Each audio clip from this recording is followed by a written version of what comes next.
The car accident was a blur. A symphony of shrapnel flying across the highway. The debris of at least 3 vehicles.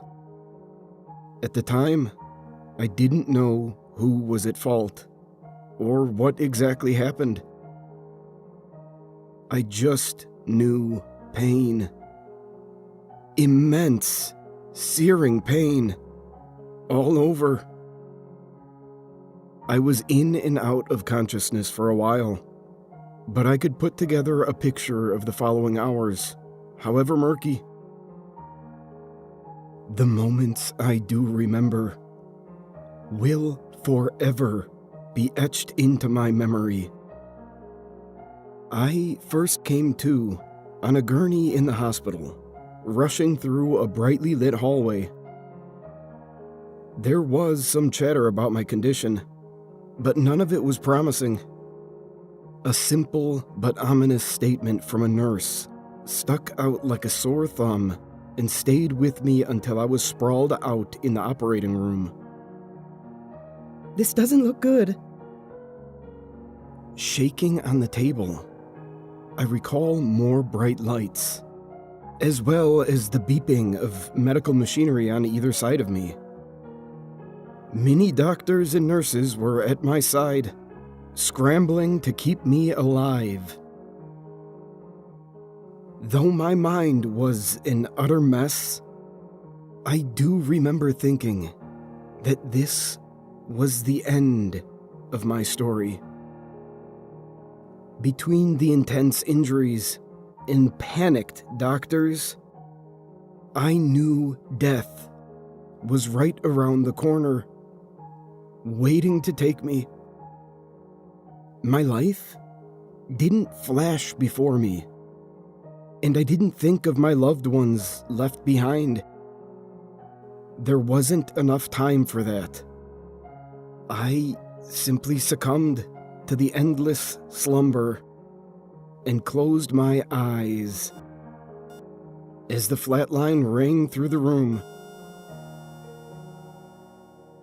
My eyes were fogged, but I could make out the shape of a tunnel ahead. At its end, a light. I made my way to it, cautious but curious. Eventually, I reached the glow, and my vision returned. I was in a bright room. Before me, a tall, older gentleman in a white robe, standing at a podium. He beckoned for me to come over, and spoke with enthusiasm. "Hello, newcomer. Welcome to heaven." He gestured toward the wall behind him. There were no pearly white gates, just a minimalist red door, void of any knobs or handles. Heaven? So I'm dead? The man smiled. "Yes, indeed you are. But fret not, for this is heaven, a paradise of the afterlife. Would you like to enter?" I was disappointed that my life was over, but I knew it was inevitable, given the circumstances. At the very least, heaven was seemingly real, and I had been accepted. Yes, I would like to enter. I stepped forward, but the man placed his hand on my chest, stopping me. "Before you can enter the world above, an offering is required." I was confused. An offering? Of what sort? The man smiled again. "We need your skin. My face contorted in dismay. My skin? But why? I can't provide specifics. Just know that it will be too cumbersome for you on your journey. Don't worry. The removal is a mostly harmless procedure. Mostly? The man unsheathed a thin silver utensil from his robe and grabbed my forearm. He began carving, to which I pulled away. I'm not removing your skin. That's above my pay grade. I'm just marking you for our records. I have to dig deep enough to engrave your muscle tissue. Please, don't move. I reluctantly allowed him to continue. The pain was severe, but it was nothing compared to the injuries I sustained in the accident. When it was over, I looked down to see a string of unrecognizable characters, along with the numbers that made up my birth date. 0304, 1991. The man then pushed the red door open and stepped aside, motioning for me to enter. I asked one more question before progressing. Are you an angel? The man pondered for a moment, before replying, I prefer celestial overseer, but if that term suits you, then yes, I am an angel. Though not completely satisfied with his answer, I obliged. The door was swiftly shut behind me, leaving me to survey the area. It was a room, similar to the previous, only void of anything other than myself. I was confused as I walked to its center. Was heaven a plain white room? Was something supposed to happen? Just as I was about to go back to the red door, the unthinkable happened. I was inexplicably launched upward at a great speed. If I had to guess, my velocity was akin to that of a meteor hurtling through deep space before meeting Earth's skies. In a matter of moments, I began burning up, a blue flame filling my field of view, before turning orange, then red. As my speed increased, so too did the pain. It was like I was in the hospital again, dying of irrevocable damage. What was happening? Was I reliving the pain of my death? My ascent continued, and with it, a deadly realization. I wasn't just burning. With great difficulty, I was able to tilt my head and gaze upon myself. My skin was peeling. I watched in horror as it left my body completely, slipping into the great white abyss below. All that was left was my muscle tissue. Soon after, the flame subsided, and my motion slowed. Steam surrounded me as I landed in a new location. Though experiencing an insurmountable burning sensation, I was still conscious and aware, alive, if you could even call it that. It was hard to focus on anything but the sharp sting enveloping me, but I was able to comprehend my whereabouts. It was an endless white void.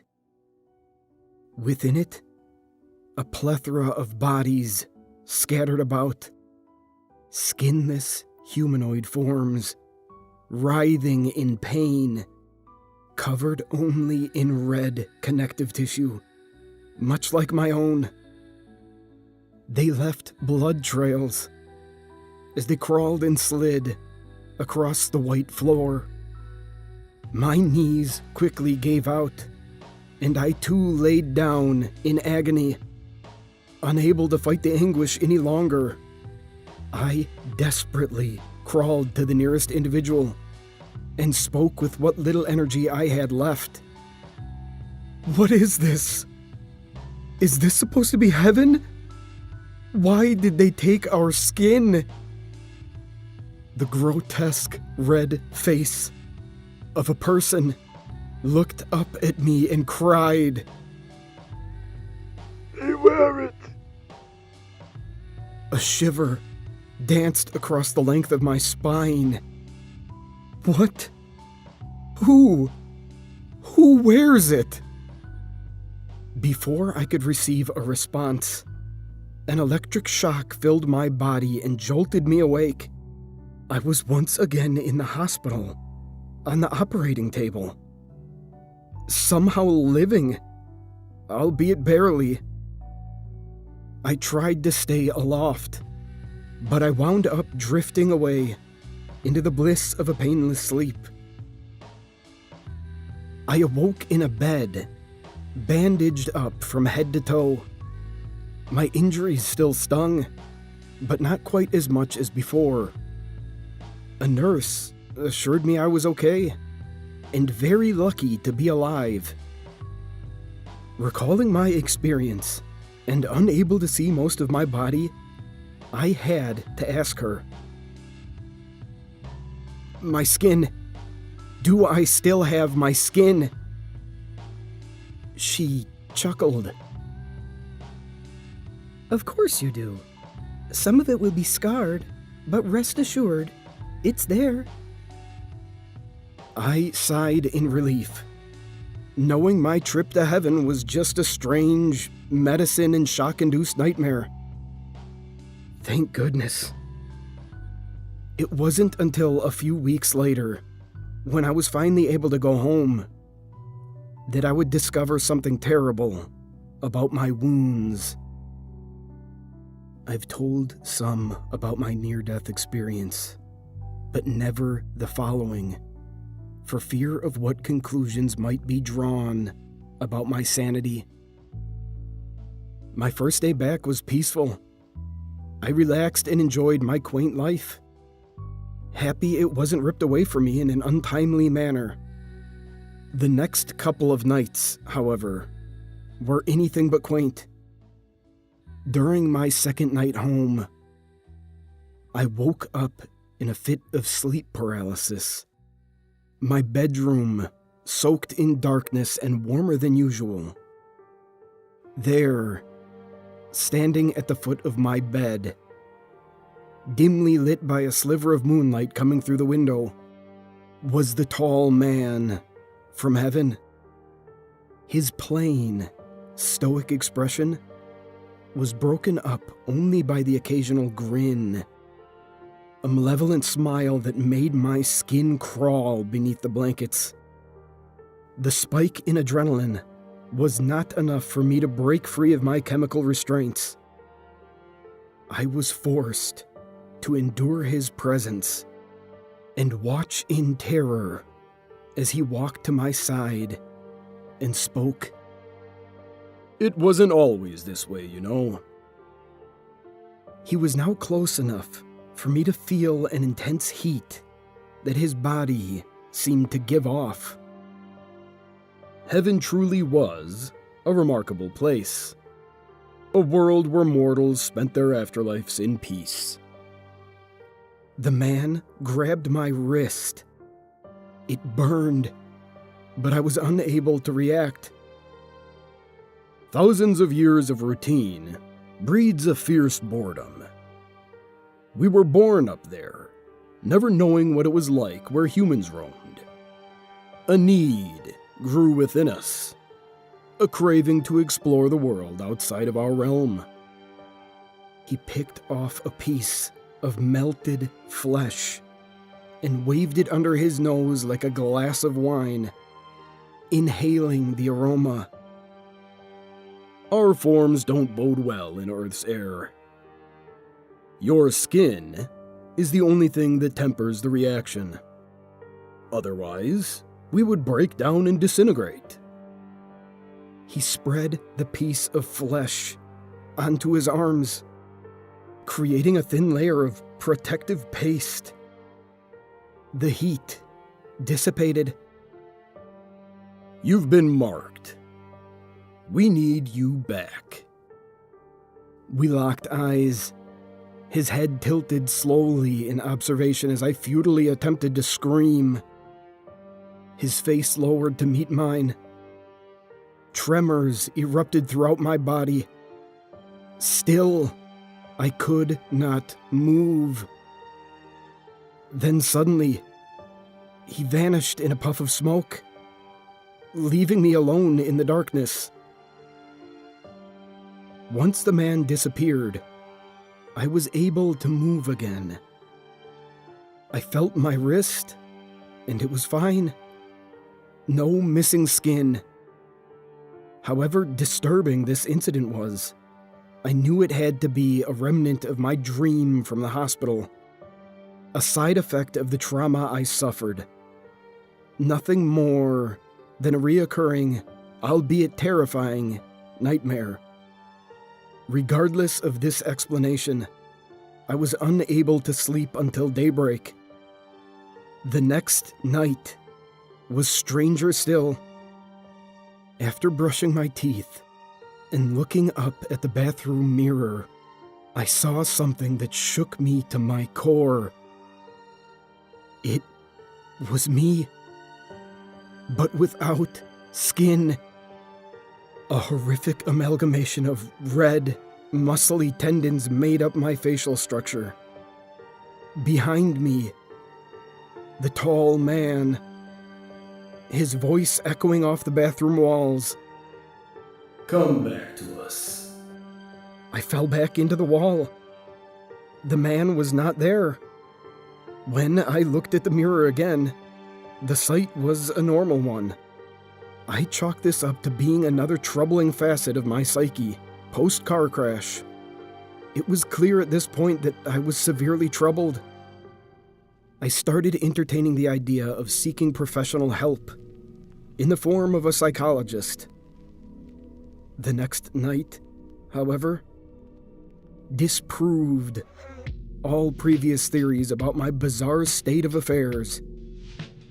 Upon peeling back the bandages on my arm to bathe for the first time, I saw it.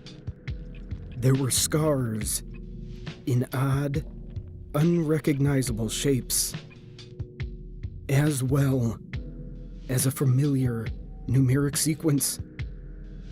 0304, 1991. My birthday.